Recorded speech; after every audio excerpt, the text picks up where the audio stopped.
Filipenses, capítulo 4,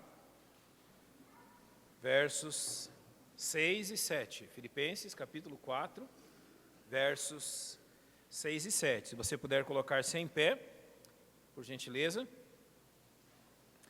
Nós vamos reverentemente ler o que nos diz a palavra de Deus nesses dois versículos.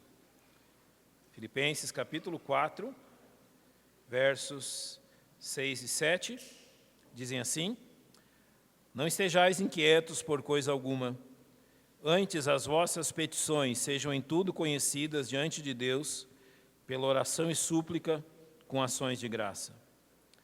E a paz de Deus, que excede todo o entendimento, guardará os vossos corações e os vossos pensamentos em Cristo Jesus. Pai, nós descansamos na Tua promessa. Reconhecemos que há uma condição a ser cumprida para que essa promessa seja real em nossa vida. E que essa condição, Pai, é que tudo que nos inquieta deve ser levado diante do Senhor em oração. Nós reconhecemos, Senhor, o valor da oração e a sua instrumentabilidade para a bênção da nossa vida, para a aquietação do nosso coração e para que a Tua paz, ó Deus, seja real em nosso viver. Abençoa-nos, ó Pai, enquanto estudamos este texto, enquanto estudamos o que Tua palavra tem a nos dizer sobre isto. Que Teu Espírito Santo tenha liberdade de agir em nosso coração. É o que nós te rogamos em nome de Cristo, o nosso Salvador. Amém. Podem-vos assentar. Estamos nesse mês falando sobre oração. E o que eu quero falar nessa manhã aos irmãos é que a oração vence a ansiedade. Então o tema é a oração que vence a ansiedade. Se você tomar numa questão histórica, são as últimas 4 ou 5 décadas que a medicina e ramos dela têm se preocupado em estudar a questão da ansiedade, em estudar a questão da inquietação e de propor ao ser humano algumas formas de lidar com a ansiedade, alguns mecanismos para que o ser humano, se não vença a ansiedade, pelo menos delimite ou limite aí a sua ação e a forma que a ansiedade vem travar a vida do ser humano. Apesar disso, de 4 ou 5 décadas de estudo sobre isso, numa forma mais recente, já são quase 2000 anos que a palavra de Deus e o Senhor Jesus Cristo nos instruíram sobre a ansiedade. E por que isso? Porque o Senhor foi quem nos criou e Ele sabe quais são as questões que nos atingem. Ele não precisou a ciência descobrir isso. Ele não precisou que a ciência chegasse a uma conclusão. Deus tem o seu próprio veredito acima de qualquer ciência ou conhecimento humano. E por isso, então, tendo ciência deste fato, que enfrentaríamos dificuldades nessa área, o Senhor tratou de nos instruir muito antes que nós percebêssemos esse nosso problema. Isso demonstra como Deus e a sua palavra são sábios. Aqui nesse texto, Paulo nos escreve uma promessa, mas uma condição. A promessa é uma paz que guarda o coração e a mente. A promessa é uma paz que reserva ao coração e à mente tranquilidade.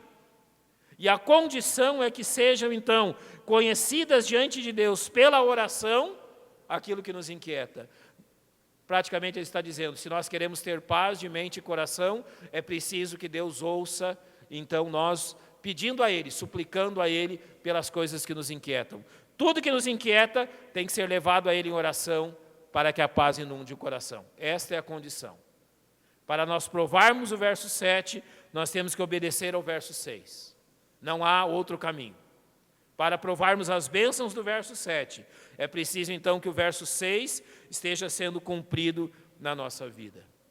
Como eu disse aos irmãos, a questão da ansiedade, da inquietação não é nova na palavra de Deus. E eu gostaria que você abrisse a sua Bíblia comigo para o livro de Mateus, no capítulo 6. Já há 2000 anos atrás, o Senhor tem tratado conosco nesse assunto. E eu quero primeiro com os irmãos observar as razões que o Senhor nos dá para não nos inquietarmos e depois o método do Senhor para que então a inquietude não seja algo presente no nosso coração. Primeiro vamos olhar para as razões que o Senhor nos dá, para que não nos inquietemos e depois observemos com atenção o método do Senhor para vencermos a ansiedade, porque queremos tratar disso. A oração vence a ansiedade, de acordo com aquilo que a palavra de Deus nos tem ensinado. Aqui em Mateus capítulo 6, a partir do verso 19, o Senhor trata com pessoas que estão preocupadas com os bens que possuem. Praticamente ele faz isso dos versos 19 a 24. Se você puder ler na sua casa esse texto, então, nesses versículos, o Senhor está tratando com pessoas que se preocupam por aquilo que possuem. Então, a preocupação, a inquietação dessas pessoas vem daquilo que possuem, de não se verem alijados, de não se verem roubados daquilo que possuem. Mas nos versos 25 a 34, o Senhor trata da inquietação a respeito das coisas que não possuímos. Então ele trata de um aspecto a partir do verso 19, ele trata de outro aspecto a partir do verso 25. E basicamente o que o Senhor tem nos ensinado aqui é para não andarmos ansiosos, não andarmos divididos ou distraídos, ou seja, com uma visão dupla. Estar distraído, estar inquieto, estar ansioso tem esse sentido. Alguém que lança a sua visão em duas direções, e isso lhe causa ansiedade. Você lembra em Lucas 10, o que é narrado do Senhor Jesus na casa de Marta e de Maria? E no versículo de número 41, o Senhor diz: Marta, andas ansiosa e preocupada com muitas coisas. Ou seja, Marta, você está dividindo a sua atenção, o seu olhar, você está olhando em mais de uma direção, mas o Senhor diz, uma só é necessária. Aqui está uma grande lição. A inquietude é a divisão da nossa visão em dois sentidos. Nós temos um olhar nas necessidades e um olhar no Senhor. Nós não sabemos se confiamos nele ou se temos medo das necessidades. Desviamos a nossa visão.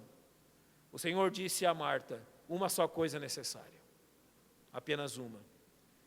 Com isso eu quero lhe propor um pensamento que está estabelecido nesses versos. O Senhor não nos diz para não pensarmos nessas coisas. Ele vai citar aqui diversas coisas que temos necessidade. A Bíblia não está dizendo para não pensarmos nelas, mas a Bíblia está dizendo para nós dependermos de Deus para o suprimento delas. É isso que ela está nos ensinando. A Bíblia não está dizendo que você não deve estar realmente atento às necessidades do seu lar, às necessidades da sua vida, às necessidades cotidianas. A Bíblia não diz que você deve ser um lunático, um alienado de tudo. A Bíblia não diz que você deve ser alguém completamente despreocupado com as necessidades de sua família. Não, a Bíblia não diz isso. A Bíblia diz para você ser alguém atento, que trabalhe, que supra as necessidades, mas ao mesmo tempo a Bíblia está dizendo que você deve depender de Deus para o suprimento de todas elas. Não desvie seu olhar. Você estará preocupado com as necessidades ou confiante no Deus que supre as necessidades. Esteja atento às suas necessidades, mas acima de tudo, confie em Deus. Dependa dele para o suprimento de todas as questões da sua vida. Aqui o Senhor nos dá algumas razões para nós não nos inquietarmos. Observe inicialmente o verso 25. Por isso vos digo, não andeis ansiosos, não andeis inquietos, não andeis divididos. Quanto à vossa vida, pelo que haveis de comer ou pelo que haveis de beber. São três questões extremamente lícitas. Ter atenção com a nossa vida, com a necessidade de mantermos o nosso corpo vivo, saudável, através do que comemos, através do que bebemos. Ele diz, nem quanto ao corpo, pelo que haveis de vestir, a necessidade de vestimenta. Todas essas questões são legítimas, todas essas questões realmente são verdadeiras, todas essas questões realmente são dignas de preocupação. Mas sabe qual é o argumento que o Senhor usa aqui? Não é a vida mais do que o mantimento e o corpo mais do que o vestuário? Sabe o que Deus está dizendo? Um Deus que nos deu a vida E quem aqui pode comprar vida? Algum de vocês pode comprar vida? Algum de vocês pode dar vida? Algum de nós pode determinar que a vida exista? Só Deus pode. Sabe qual é a resposta do Senhor às nossas inquietações? Deus nos deu algo que nós não podemos comprar. Deus nos deu algo que nós não podemos negociar. Deus nos deu algo que só Ele pode nos dar. Por que Ele então não nos dará as coisas que são menores do que esta? Quem pode comprar um corpo novo? Ninguém. Deus está dizendo, se Deus deu o corpo, Ele não dará também o vestuário? E você lembra da promessa de Romanos 8:32? Aquele que nem ao seu próprio filho poupou, como não nos dará com Ele todas as coisas? Ele diz assim, eu não poupei o meu próprio filho por amor de vocês. Eu não poupei o meu próprio filho. A vida do meu filho foi oferecida para a salvação de vocês. Por que eu não daria tudo aquilo que tem muito menos valor do que isso? Então Deus nos manda a refletir e a pensar. Se Deus nos deu coisas que nós não podemos comprar, Ele no seu amor infinito, em sua riqueza em glória, nos concede coisas muito menos valiosas do que isso.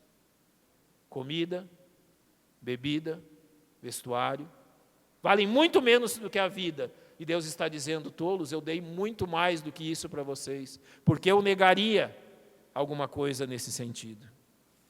No verso de número 26, o Senhor assim nos diz, Ele usa um exemplo, olhai para as aves do céu, que não semeiam, nem cegam, nem ajuntam em celeiros, e vosso Pai Celestial as alimenta. Então aqui o Senhor busca um exemplo vindo das aves do céu. Ele está dizendo, olhem para a natureza, olhem especificamente para as aves. E Ele diz claramente aqui, elas não plantam, elas não colhem, elas não ajuntam em celeiro, elas não estocam comida. Os pássaros não fazem isso. Eles não têm como estocar comida. Eles dependem de sair todos os dias buscando seu alimento, buscando aquilo que precisam. Alguém já viu um pardal padecer de fome? A não ser que nós, seres humanos, destruamos o ambiente que eles vivem. Daí sim eles padecerão fome. Mas se as coisas permanecerem como Deus criou, eles não padecerão fome. Deus está dizendo aqui que Ele tem providenciado o sustento desses pequenos animais. E claramente o final do verso 26 diz, não tendes vós muito mais valor do que eles? Deus está dizendo assim, se eu estou preocupado em sustentar essas pequenas aves, eu não estarei também preocupado em sustentar vocês, meus filhos? Olha o argumento que o Senhor usa. Ele está dizendo, uma ave vale muito menos do que vocês. A vida delas não é eterna. Elas são criadas, suspiram e deixam de existir, mas vocês não. Vocês existirão por toda a eternidade, e é por isso que eu tenho demonstrado todo o cuidado, toda a atenção com vocês. Eu cuido tanto das aves do céu, eu cuidarei muito mais ainda de vocês.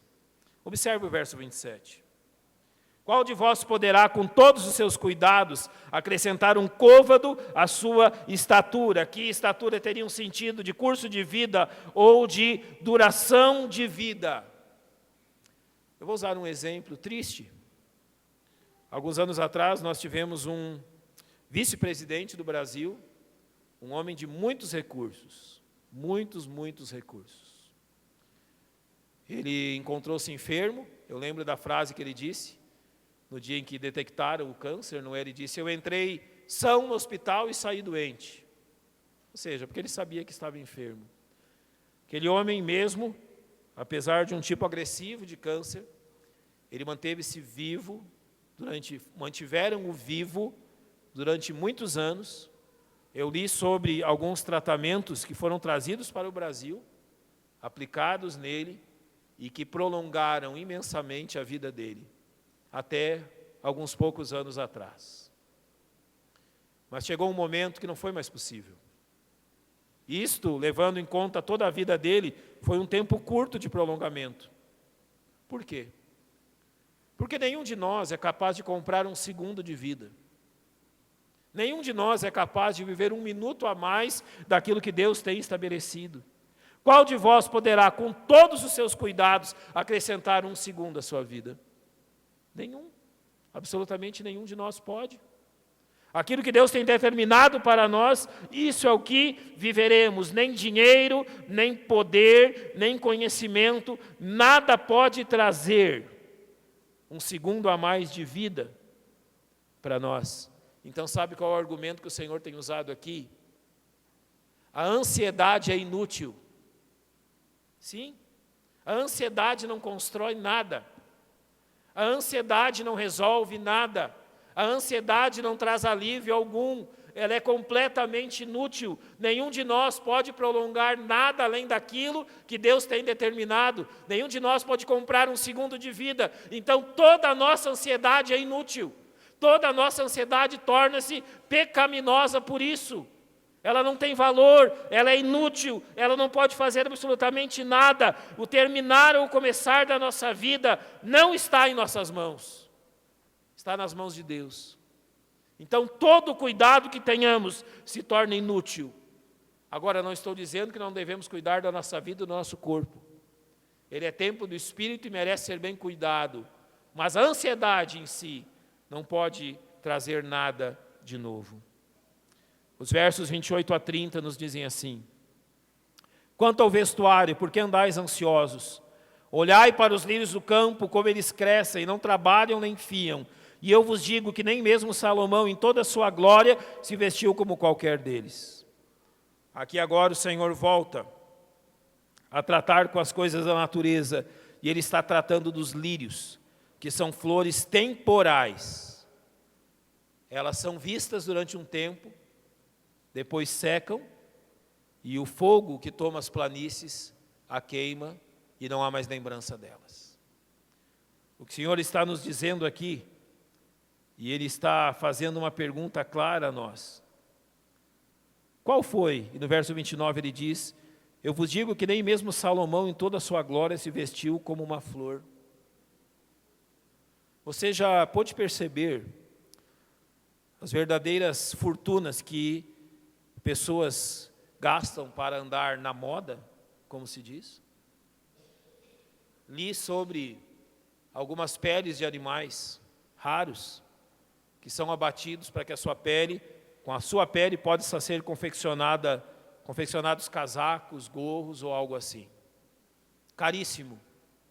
Tecidos finíssimos que são feitos do mais puro linho, do algodão melhor tratado, que resultam em tecidos e roupas da mais alta qualidade, belas verdadeiramente. Eu creio que no nosso tempo nenhuma roupa, nós não sabemos como Salomão se vestia, mas nós podemos pensar que ele se vestia de forma gloriosa. E o argumento que o Senhor usa aqui é que nem mesmo o mais sábio dos homens se vestiu como a mais simples das flores. Então observe o que ele diz no verso 30. Pois se Deus veste assim a erva do campo que hoje existe e amanhã é lançada no forno, não vos vestirá muito mais a vós, homens de pequena fé, homens de pouca experiência com Deus. Ele diz assim: você olha para as flores, há flores que duram um dia, há flores que duram 3 dias, uma semana, quando muito 2 ou 3 semanas, um mês, quem sabe. Deus disse: eu criei tudo isso, eu fiz tudo isso para embelezar esse mundo. Eu cuido de flores que são temporais, que são destruídas pelo fogo. E Ele diz: eu não vou cuidar muito mais daquilo que vocês precisam, das vestes, das necessidades que vocês têm.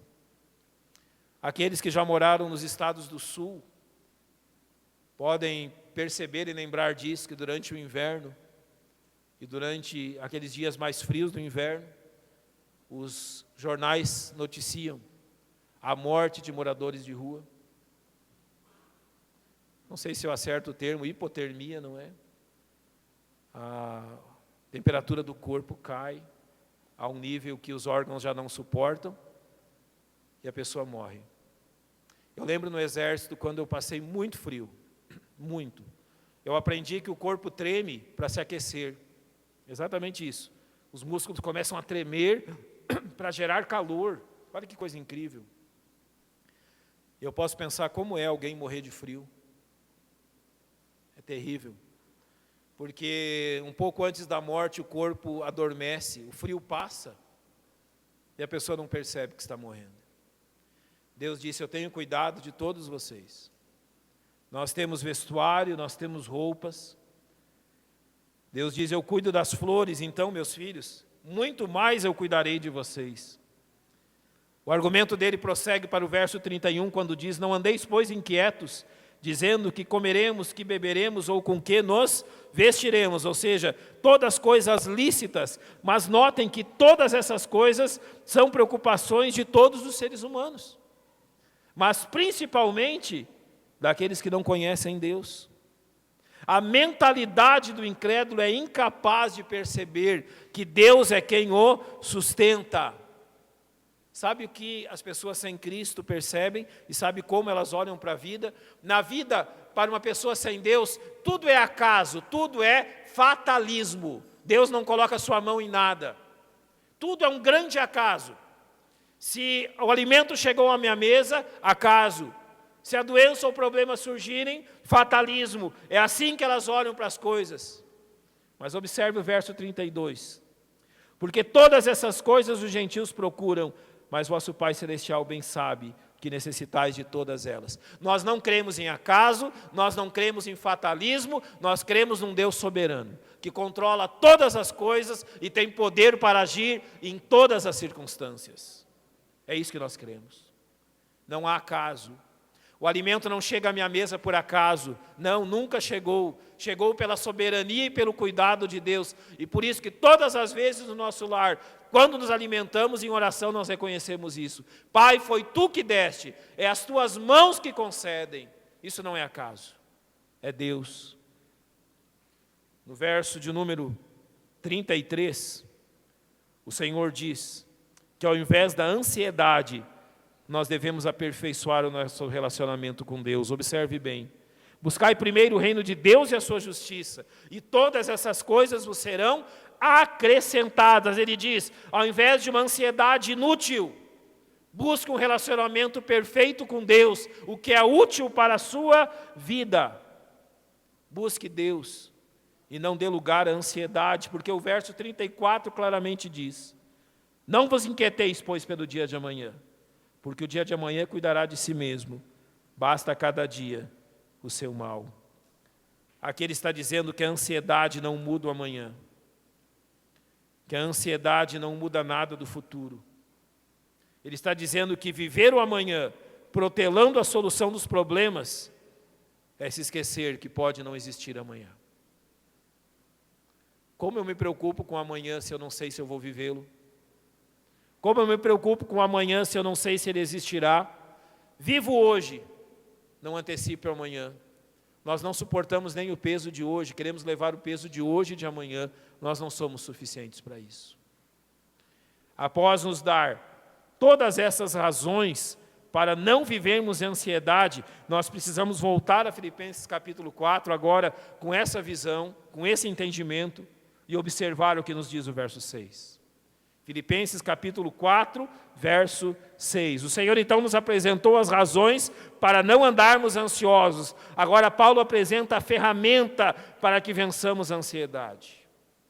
Nós temos que pensar, para concluirmos, o que esse texto nos ensina. Observe o que ele diz. Não estejais ansiosos ou inquietos por coisa alguma. Primeira lição. Nós somos ensinados a orar em todas as circunstâncias, em todas as situações, por coisa alguma.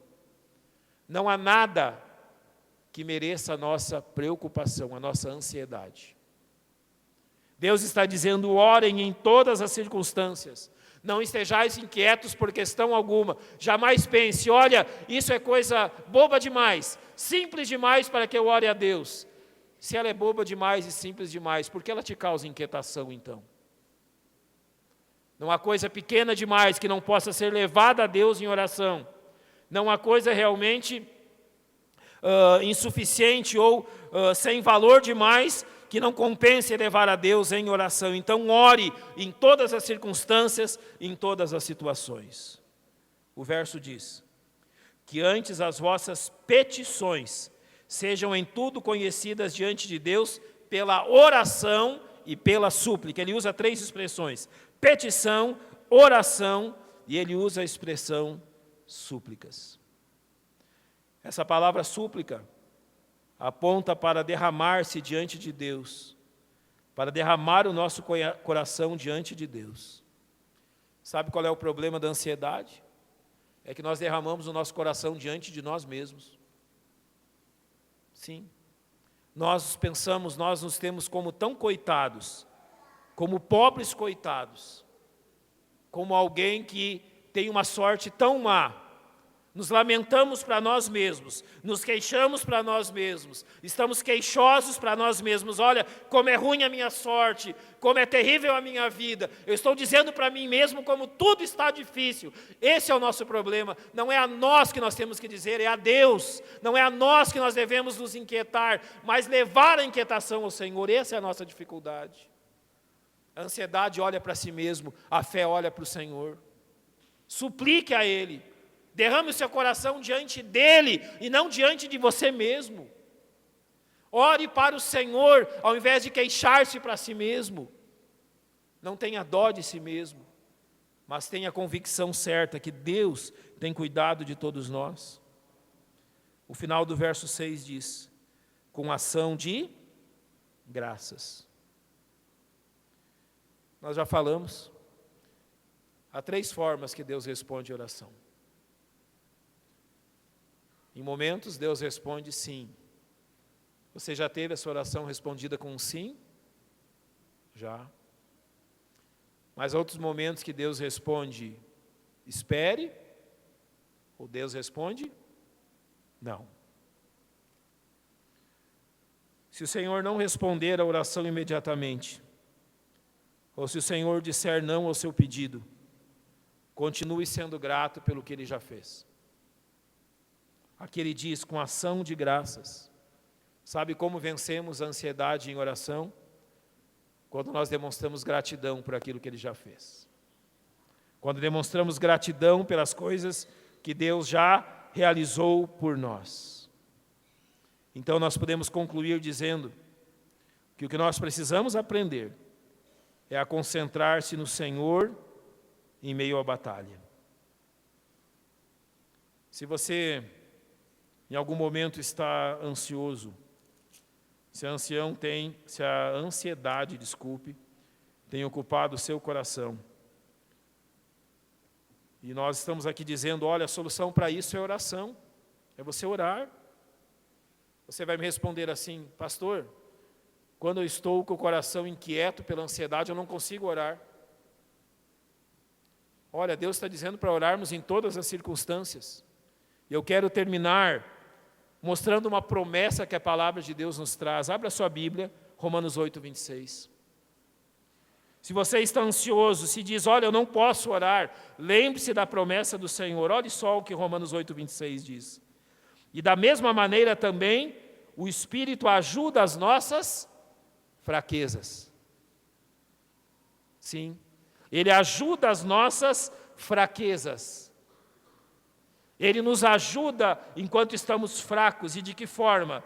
Porque não sabemos o que havemos de pedir como convém, mas o mesmo Espírito intercede por nós com gemidos inexprimíveis. Sabe o que você precisa fazer para vencer a ansiedade pela oração? Orar. Talvez, num primeiro momento, você não possa orar longo tempo. Então comece com orações curtas.